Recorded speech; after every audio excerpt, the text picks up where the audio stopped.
Movie की शुरुआत में हमें लेस्टर नाम के आदमी को दिखाया जाता है। इसकी एक पत्नी भी है, पत्नी का नाम कैरोलिन है और ये दोनों अपनी मैरिज लाइफ से काफ़ी ज़्यादा खुश नहीं है। लेस्टर एक मैगजीन कंपनी में काम करता है और उसे अपना काम बिल्कुल भी पसंद नहीं है। वहीं उसकी वाइफ रियल एस्टेट बिजनेस का काम करती है और घर सेल करती है। इन दोनों की रिलेशनशिप में अब कुछ भी नहीं बचा है। अक्सर ये दोनों एक दूसरे से चिढ़ते रहते हैं। इन दोनों की 16 साल की एक लड़की भी है जिसका नाम जेन है और उसे अपने पेरेंट्स बिल्कुल भी पसंद नहीं है, खासकर अपने डैड, और इसलिए वो अपने डैड से बात भी नहीं करती। लेस्टर जब अपने काम पर जाता है तो उसे कंपनी से पता चलता है कि कंपनी अपने खर्चे कम करने वाली है। इसके लिए वो कुछ एम्प्लॉय को जॉब से निकालने वाली है, जिसमें लेस्टर का भी नाम हो सकता है। यह सुनकर लेस्टर काफ़ी ज़्यादा दुखी हो जाता है क्योंकि वो नहीं चाहता कि उसे कंपनी से निकाल दिया जाए। शाम को डिनर करते टाइम जब कैरोलिन को यह बात पता चलती है तो उन दोनों में झगड़े होने लगते हैं और हमेशा की तरह कैरोलिन लेस्टर को दबा कर रखती है। ये बातें सुनकर जैन अपनी टेबल से उठकर चली जाती है। तब लेस्टर उसके पास जाकर बात करने की कोशिश करता है, लेकिन वो इसकी एक नहीं सुनना चाहती थी। इसी बीच हम एक अनजान लड़की को इन दोनों के झगड़े को रिकॉर्ड करते हुए देखते हैं। अगले दिन जैन के स्कूल में चीयर लीडर डांस था जो उसके पेरेंट्स भी देखने आने वाले थे, लेकिन जैन को इसमें काफी ज्यादा शर्म आ रही थी। लेस्टर और कैरोलिन स्कूल में पहुंच जाते हैं और डांस परफॉर्मेंस शुरू हो जाती है। तभी लेस्टर की नजर स्कूल में एक खूबसूरत लड़की एंजेला पर जाती है और वो उसे देखकर उसकी खूबसूरती में खो जाता है और वो एंजेला की तरफ काफी ज्यादा अट्रैक्ट होता है। परफॉर्मेंस के बाद लेस्टर को पता चलता है कि एंजेला जैन की बेस्ट फ्रेंड है और वो उसे अपने पेरेंट्स से मिलवाती है।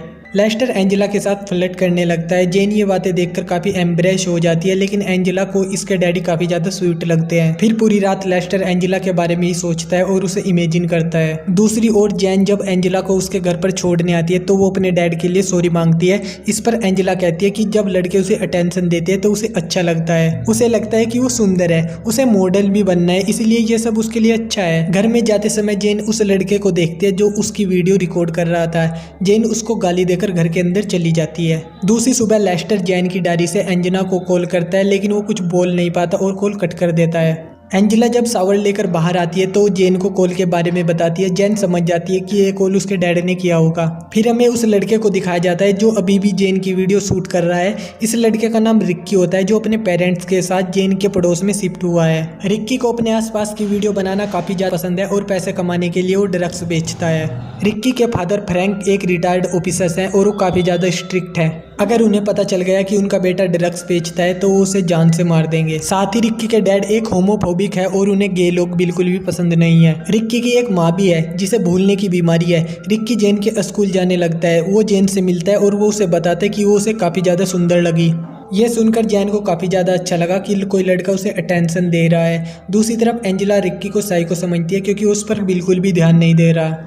उसी रात कैरोलिन लेस्टर को लेकर एक पार्टी में जाती है ताकि सभी को लगे कि वे दोनों एक खुश कपल हैं। कैरोलिन यहाँ एक आदमी से मिलती है जो कि रियल एस्टेट में काफ़ी ज़्यादा बड़ा आदमी था। कैरोलिन उससे दोस्ती बढ़ाने की कोशिश करती है ताकि वो भी उसकी तरह बड़ा आदमी बन सके। वहीं इस पार्टी में लेस्टर को रिक्की मिलता है। रिक्की उसे बताता है कि वो भी तुम्हारे बगल में ही रहता है और वो दोनों छत पर जाकर वीड पीने लगते हैं। रिक्की उसे बताता है कि वो बस वेटर की जॉब अपने पापा को दिखाने के लिए करता है और वो ड्रग्स बेचता है जिससे उसे सबसे ज़्यादा पैसे मिलते हैं। इसके बाद कैरोलिन यहाँ पर आ जाती है और लेस्टर को घर ले जाती है। घर पर जेन की दोस्त एंजेला भी आई हुई थी और उसे देखकर लेस्टर सब कुछ भूल जाता है। लेस्टर उसके लिए किस वाली इमेजिन भी करने लगता है। उस रात एंजेला उनके घर रुकने वाली थी, तभी लेस्टर उनके कमरे के बाहर जाकर उनकी बातें सुनने लगता है। यहाँ पर एंजेला जेन से बोलती है कि तुम्हारे डैडी काफ़ी ज़्यादा हॉट है, अगर वो थोड़े से फिट हो जाए तो वो और भी अच्छे लगने लगेंगे। ये सुनकर लेस्टर अपने गैराज में जाता है और वो अपने पुराने डंबल निकालकर एक्सरसाइज करने लगता है। वो अपने सारे कपड़े भी उतार देता है और दूसरी ओर रिक्की जो कि जेन की रिकॉर्डिंग कर रहा था वो लेस्टर की भी रिकॉर्डिंग कर लेता है। उसी रात लेस्टर एंजेला के सपने भी देखता है जिसमें वो बाथरूम में नहा रही थी और तभी वो सपना देखते देखते मस्टरबेट करने लगता है और उसी दौरान उसकी वाइफ ये सब देख लेती है और उस पर चिल्लाने लगती है, लेकिन इस बात पर लेस्टर करारा जवाब देकर उसे चुप करा देता है। दूसरी ओर लेस्टर जॉगिंग भी शुरू कर देता है और रिक्की के घर जाकर वीड भी खरीदता है। अब लेस्टर काफ़ी ज़्यादा कॉन्फिडेंस होता जा रहा था। अब वो किसी चीज़ की परवाह नहीं करता। जब वो अपनी कंपनी में जाता है तो उसे पता लगता है कि उसे कंपनी से निकाल दिया गया है, लेकिन वो इन सब की कोई परवाह नहीं करता क्योंकि उसने कंपनी में 14 साल काम किया है और उसे कंपनी के कुछ सीक्रेट भी पता है। इसके बाद वो डायरेक्टर को ब्लैकमेल करता है कि वो कंपनी के फ्रॉड और डायरेक्टर के अफेयर के बारे में सब कुछ जानता है। अगर वो उसे 1 साल की सैलरी एक साथ देता है तो वो हमेशा अपना मुंह बंद रखेगा। ये सुनकर मैनेजर को उसकी शर्त माननी पड़ती है और मैनेजर उसे पैसे भी दे देता है। स्कूल में जेन रिक्की को पसंद करने लगी थी और वो एंजेला को छोड़कर रिक्की के साथ घर जाने लगती है।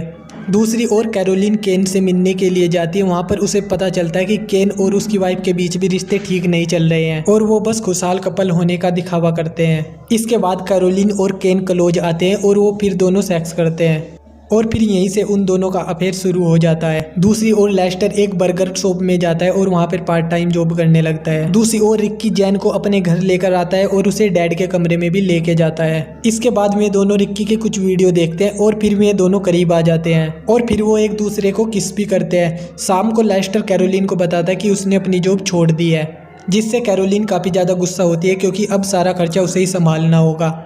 जैन अपनी कुर्सी छोड़कर जाने लगती है लेकिन लेस्टर उसे भी वहीं पर बैठा देता है और इस तरह वो कैरोलिन का मुंह बंद करा देता है। कैरोलिन बाद में जैन से मिलने के लिए जाती है बट जैन उससे बात करना नहीं चाहती थी। इस पर कैरोलिन उसको एक थप्पड़ मार देती है और हमेशा की तरह रिक्की ये सब रिकॉर्ड कर रहा था और वो उसे थप्पड़ मारते हुए देख लेता है।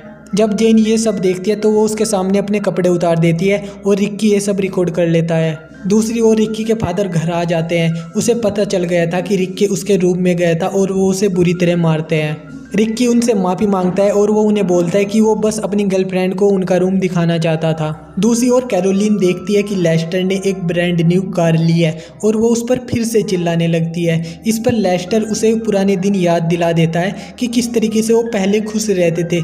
यहाँ पर लेस्टर कैरोलिन से सेक्स करने की कोशिश भी करता है लेकिन तभी वो मेज पर थोड़ी सी वाइन गिरा देता है। इस पर कैरोलिन उस पर नाराज होती है और वहाँ से चली जाती है। दूसरी तरफ जैन रिक्की के घर पर जाती है और वो उसे बताती है कि वो अपने डैड से कितनी ज़्यादा नफरत करती है और इसके बाद में दोनों एक दूसरे की वीडियो बनाने लगते हैं। रिक्की के फादर को रिक्की और लेस्टर की दोस्ती पर शक होने लगता है। वो रिक्की के रूम में जाते हैं। वहाँ पर चेक करने पर उन्हें वही टेप मिलती है जहाँ पर लेस्टर जिम करते टाइम नंगा हो रहा था।